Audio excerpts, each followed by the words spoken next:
उदयवीर जी, धन्यवाद आपका हमें ज्वाइन करने के लिए। मैं आपसे जानना चाहता हूँ, एफआईआर कर दी, एसआईटी बना दी, जेल भेज दिया, रिकवरी कर ली, और क्या चाहते हो?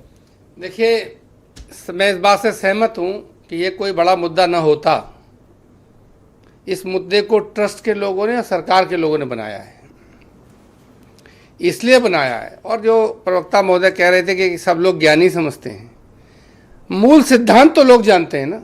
मिनिमम सिद्धांत, नेचुरल जस्टिस का सिद्धांत कि अपने मामले में कोई खुद जज नहीं हो सकता, अपने मामले में खुद कोई जांच अधिकारी नहीं हो सकता, इतना तो सब जानते हैं ना। इस मामले में मूल सिद्धांतों का भी पालन नहीं हो रहा। अगर ट्रस्ट के लोगों ने पहले दिन, जिस दिन भी ये चोरी की पता लगा था, 40 दिन में 70 बार चोरी रिकॉर्डेड है और पीछे का फुटेज नहीं है, और पीछे का फुटेज डिलीटेड है। और 40 दिन में 70 बार चोरी रिकॉर्ड होने के बाद जो कंट्रोल रूम से सीसीटीवी देखते थे, किसी का नाम नहीं है एफआईआर में। क्यों, कैसे नहीं हो गया? तो मैं जो बात कर रहा हूं, अगर जैसे ही पता लगा था, वो तुरंत पुलिस को, आप प्लीज वेट, चोरी की तुरंत कंप्लेन करते। चोरी होती है तो पुलिस बुलाई जाती है। कोई भगवान राम पे आरोप नहीं लग रहा, भगवान राम की निष्ठा और उनकी आस्था पर कोई सवाल नहीं था। ये तो मंदिर का पैसा कोई चुरा लेने वाला एक आम चोर की बात थी। अगर ट्रस्ट ने कार्रवाई कर दी होती तो आप और हम कार्रवाई देख रहे होते, कोई सवाल नहीं उठता। इस्तीफा दे दिया, और क्या चाहते हो? नहीं, इस्तीफा तो बात, अभी वहां तक मत जाइए, उससे पहले रहिए थोड़ा। जमीन घोटाले की बात आई, हमारी पार्टी के राष्ट्रीय अध्यक्ष माननीय अखिलेश जी ने भी रजिस्ट्रियां दी थी। किसी ने चिंता नहीं की कि 2 करोड़ की चीज 13 करोड़ में ले रही है ट्रस्ट, तो क्यों ले रही है, कौन दे रहा है। 2-2, 4-4 घंटे में रजिस्ट्री पलटी जा रही है।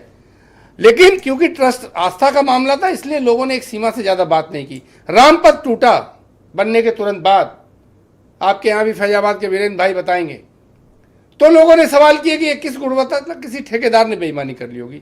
ट्रस्ट में इतने बड़े साधु संत समर्पित लोगों के नाम से लोगों को रखा गया, ये नया ट्रस्ट बना है, कोई पहले से चला नहीं आ रहा था। सुप्रीम कोर्ट से लेकर भारत सरकार इन्वॉल्व है इसमें। और उसके बाद जब सरकार के पास आया, सरकार अगर इसकी जांच करती, ट्रस्ट के लोगों तो खुद इतनी शर्म लगनी चाहिए थी कि भगवान राम के चढ़ावे को चंदे की व्यवस्था हमें दी गई है, ये हमारे रहते ऐसा कैसे हो गया। वो खुद ही इस्तीफा देके सब चले जाते। इस्तीफा पे भी तमाशा है, न कोई बताता है इस्तीफा किसने दिया, क्या लिखा, कोई अर्जेंसी भी नहीं है। ऐसा लगता है एसआईटी जांच का इंतजार हो रहा है। 11 जुलाई को मीटिंग होगी। अरे सारे अधिकांश ट्रस्टी तो लखनऊ और फैजाबाद में रहते हैं, क्या आपात मीटिंग नहीं बुला सकते? क्या ट्रस्ट के लिए इससे भी ज्यादा आपातकाल कोई स्थिति होगी? आप पुलिस को देते नहीं, पैसा रिकवर करते हैं, चुपचाप घर में रख लेते हैं, चोरी का पैसा रिकवर होकर केस प्रॉपर्टी ऐसा अच्छा, खुद ही पुलिस बन गए, घर में लेके आप पुलिस है, खुद ही पुलिस बन गए। पुलिस भी आपके कहने से आ जाती है, चली जाती है। उत्तर प्रदेश की सरकार भी आपके अनुरोध को तुरंत मान लेती है। एसआईटी किसे रिपोर्ट दे रही है? संजय प्रसाद, जो खुद उस ट्रस्ट के मेंबर हैं। इस अव्यवस्था में आपके मुताबिक बचाने की चेष्टा हो रही है?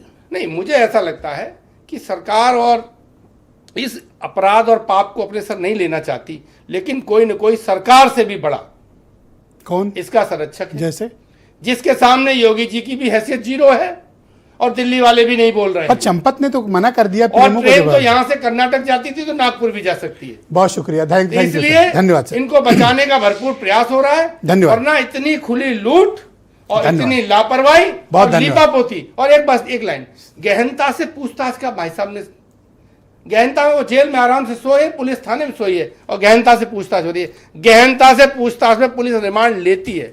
या पुलिस आज भी नहीं ली। या पुलिस को रिमांड मनानी क्या कोर्ट ने, उन्होंने मांगा ही नहीं। बहुत शुक्रिया सर, मैं सहृदयता, बहुत धन्यवाद, बहुत धन्यवाद।